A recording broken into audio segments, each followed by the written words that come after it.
自從買咗 QQ 意粉之後咧，我簡直愛上啦！今次我用佢嚟整一個健康版嘅三文魚菠菜意粉，我會用無糖豆漿取代忌廉，另外都會用低脂嘅芝士。煮100克意粉會落1 lit 水，再加10克嘅鹽，10克鹽大概2茶匙。如果用鹽樽個匙羹仔咧，就大概5鹽匙。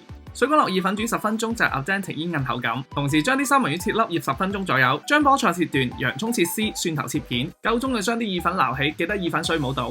先將啲三文魚粒煎至9成熟，撈起備用。用翻原鑊啲三文魚油去爆香啲蒜片同洋葱，加入2湯匙嘅無糖豆漿、1湯匙嘅意粉水同埋1湯匙嘅清水，加翻中細火倒啲意粉落去，倒埋啲菠菜同三文魚粒落去，兜下停下，大概煮佢2分鐘。臨收火之前咧，放埋塊低脂芝士落去，撈勻佢，再加啲黑胡椒。識嘅話拋多幾下鑊，個乳化會做得更靚。你見到啲汁已經掛晒上去 QQ 意粉上面，幾靚！因為呢款 QQ 意粉咧係螺旋形同埋通心啊，所以個零舍索汁同掛汁，同埋好中意佢紮實嘅口感啊！我呢2包就嚟食晒啦，之前喺盛興隆49蚊買嘅勁平，不過佢哋成日斷貨啊！大家仲知唔知道邊度有咁平嘅 QQ 意粉賣？